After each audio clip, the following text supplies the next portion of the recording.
নমস্কার বন্ধুরা, শুভ সকাল। আর আজকে সবাইকে জানাই হ্যাপি নিউ ইয়ার।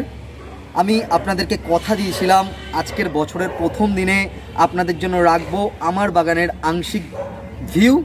বন্ধুরা দেখতে থাকুন দীপুস গার্ডেন, আর অবশ্যই সাবস্ক্রাইব আর লাইক করতে ভুলবেন না। সাবস্ক্রাইব করার সাথে সাথে বন্ধুরা আপনারা বেল আইকনটা দাবিয়ে দেবেন, যাতে সব নোটিফিকেশান আপনারা সবার ফার্স্ট পান। আর দেখতে থাকুন দীপুস গার্ডেন। বন্ধুরা আমি আপনাদেরকে দেখিয়েছিলাম আমার চন্দ্রমল্লিকা গাছ, কিভাবে আমি গাছ লাগিয়েছি, আর গাছগুলো অলরেডি ফুল ফুটতে শুরু করে দিয়েছে। বেশ কিছু গাছে ফুল ফুটে গেছে এবং ব্লুমিং অবস্থায় আছে। বন্ধুরা দেখুন আমার বাগানের এই চন্দ্রমল্লিকা গাছের ওভারভিউ। আমি বেশ কিছু ভ্যারাইটির চন্দ্রমল্লিকা এবারে লাগিয়েছিলাম, আর সাথে লাগিয়েছিলাম পুনে ভ্যারাইটি কিছু। তার মধ্যে সব গাছেই প্রায় ফুল ফুটে গেছে। পুনে ভ্যারাইটিগুলো খুব সুন্দর, অসম্ভব ভালো হয়েছে এবং তার কাটিং আমি অবশ্যই রাখবো। তাই আপনাদের যাদের প্রয়োজন হবে কাটিংয়ের, আমি জুন মাস থেকে বা তার আগেই আমি আপডেট দিয়ে দেব কি কাটিং বা কোন গাছ, আর তার আইডি দিয়ে আপনারা আমার কাছে গাছ বুক করতে পারেন। আমি এবছরে ভেবেছি আমি কেন, যাতে সবাই ছাদ বাগান ভরিয়ে তুলতে পারে, তার জন্য কাটিংয়ের ব্যবস্থা রাখবো খুব অল্প মূল্যে। তাই বন্ধুরা দেখুন আমার বাগানের আজকের এই অবস্থাটা।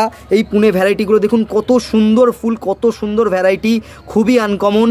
বন্ধুরা সমস্ত কিছু পেয়ে যাবেন আমার কাছে। আমার বাগানে অলরেডি সব খুলতে শুরু করে দিয়েছে ফুলগুলো।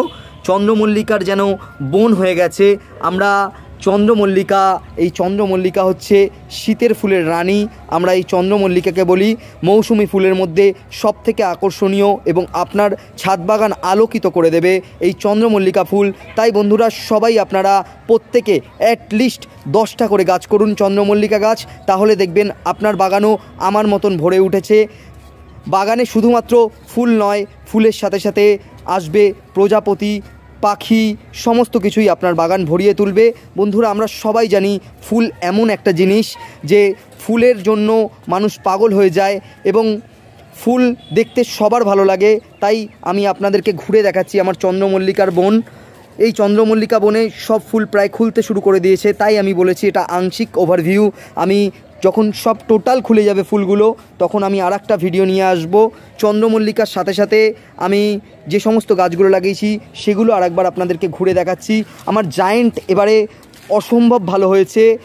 দেখুন বন্ধুরা প্রত্যেকটা জায়েন্ট আমি আপনাদেরকে ঘুরিয়ে ঘুরিয়ে দেখাচ্ছি। এই জায়েন্টটা দেখুন কত সুন্দর, কত বড় হয়েছে। আমি জায়েন্টের কিভাবে মাটি তৈরি করতে হয়, কিভাবে A to Z পরিচর্যা, তার ভিডিও দিয়েছি। আমি ঠিক সেইভাবেই গাছ করেছি ঘরোয়া পদ্ধতিতে। আমার এত ভালো রেজাল্ট। আপনারাও আমার সেই ভিডিওগুলো দেখে সেই রকমভাবেই গাছ করুন বন্ধুরা, তাহলে দেখবেন আপনাদের বাগানটাও আমার মতনই সুন্দর ভরে উঠবে। এই জায়েন্ট গাছগুলো আমি লাগিয়েছিলাম আগস্ট মাসের 15 তারিখে, আর কিছু গাছ লাগিয়েছিলাম সেপ্টেম্বরে। প্রায় প্রত্যেকটা গাছের কুড়ি চলে এসছে, আর অলরেডি ফুল খুলতে শুরু করে দিয়েছে। বেশ কিছু গাছের পুরো খুলে গেছে, আর বেশ কিছু গাছ অলরেডি ব্লুমিং অবস্থায় আছে। দেখুন কত সুন্দর লাগছে। এই শীতের ছাদ বাগান ভরিয়ে তুলতে পেরেছি। আমি আপনাদেরকে আরেকবার ধন্যবাদ দিই এই জন্য যে আপনারা সবাই আমার ভিডিওগুলো খুব মন দিয়ে দেখেন। আমি জানি প্রত্যেকে কমেন্ট করে জানান তোমার শীতের বাগান খুব ভালো হয়েছে। আপনাদের এই দীপুস গার্ডেন আপনাদের সবাইকে হেল্প করতে চাই সব সময় হেল্প করে, যাতে আপনারাও আমার মতন সুন্দর করে গাছ করতে পারেন। তাই বন্ধুরা দেখতে থাকুন দীপুস গার্ডেন, আর অবশ্যই একটা লাইকের জন্যই এই ভিডিও। আপনারা যদি লাইক করেন তাহলে আমার ভিডিও করতে আরও ভালো লাগে। আমি এবার দেখাচ্ছি আমার ডালিয়া গাছ। দেখুন বন্ধুরা কত বড় ডালিয়া ফুল, ডালিয়া ফুলের আমি A to Z পরিচর্যা নিয়ে হাজির হয়েছি আপনাদের সাথে। আমি একটা হাতের এক বিদ্যা দিচ্ছি, এক বিদ্যাতে ধরছে না, আমি দু বিদ্যা দিচ্ছি, দু বিদ্যাতে ধরছে না। বন্ধুরা দেখুন কত আকর্ষণীয় এই ডালিয়া ফুলটা। এই ডালিয়া ফুলের A to Z পরিচর্যা আমি কিন্তু প্রত্যেকটা ভিডিওতে আমি যেভাবে গাছ করেছি সেভাবেই দেখিয়েছি। তাই আপনারা সবাই সেইভাবেই গাছ করুন, আপনাদের গাছগুলোই আমার মতন সুন্দর হবে।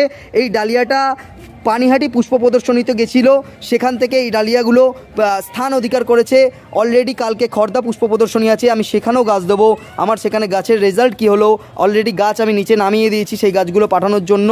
সেই রেজাল্টও আমি আপনাদের সঙ্গে হাজির হব কালকে। এই খর্দা পুষ্প প্রদর্শনীতে আমি খর্দা পুষ্প প্রদর্শনীর আপডেট নিয়ে খর্দা পুষ্প প্রদর্শনীর আপনাদের সাথে হাজির হব। তাই দেখতে ভুলবেন না দীপুস গার্ডেন। দীপুস গার্ডেন অবশ্যই খেয়াল করবেন। আমি ডালিয়া, চন্দ্রমল্লিকা ছাড়াও আরও অনেক গাছ করেছি, সেগুলোর মধ্যে অন্যতম এই মেরিগোল্ড, যেটা শীতের ছাদ বাগানে আমি প্রত্যেকটা ছাদ বাগানিদের দেখি এই মেরিগোল্ড ফুলগুলো করতে। তাই আমিও বেশ কিছু চারা লাগিয়েছি, সেই চারার রেজাল্টও খুব ভালো। আমি এই গাঁদা ফুলের পরিচর্যা এবছরে আনতে পারিনি, তাই বন্ধুরা আপনাদের সবাইকে বলছি আমি পরের বছর যতগুলো গাছ করব তার A to Z পরিচর্যা আমি প্রথম থেকে আমি কিভাবে গাছ করছি সেভাবে দেখিয়ে যাব। আপনারা শুধু খেয়াল রাখবেন দীপুস গার্ডেনের ইউটিউব চ্যানেল, আর অবশ্যই সাবস্ক্রাইব করে বেল আইকনটা দাবাতে ভুলবেন না, তাহলেই আপনারা সব নোটিফিকেশান পেয়ে যাবেন। আমার পিটুনিয়া গাছও ভরে উঠেছে। আমার শীতের ছাদ বাগানের ওভারভিউটা আমি আরেকবার পুরো দেখাচ্ছি। দেখুন বন্ধুরা, পুরো মানে রঙিন হয়ে উঠেছে। আমি কথা বলতে পারছি না, জাস্ট স্পিচলেস যে আমার ছাদ বাগানে এত ফুল ফুটলো কী করে। আমি নতুন গাছ করছি, আমার নতুন হাতে আমি শেখার চেষ্টা করি, আর আমি যেটুকু শিখি সেটাই আপনাদের সাথে শেয়ার করি। তাই অবশ্যই দেখুন দীপুস গার্ডেন। ধন্যবাদ বন্ধুরা, আরেকবার সবাইকে happy new year to all. আপনাদের শীতের ছাদ বাগান ভরিয়ে তুলুন, সাথে সাথে এই বছরটাকেও খুব ভালো কাটান আপনারা। আর বছরে প্রত্যেকটা দিন অ্যাটলিস্ট একটা করে গাছ লাগান, তাহলে দেখবেন এই পৃথিবীটাও সবুজ হয়ে উঠেছে, সাথে সাথে আপনাদের শীতের ছাদ বাগানও ভরে উঠেছে। ধন্যবাদ, বাই, টাটা, হ্যাপি নিউ ইয়ার।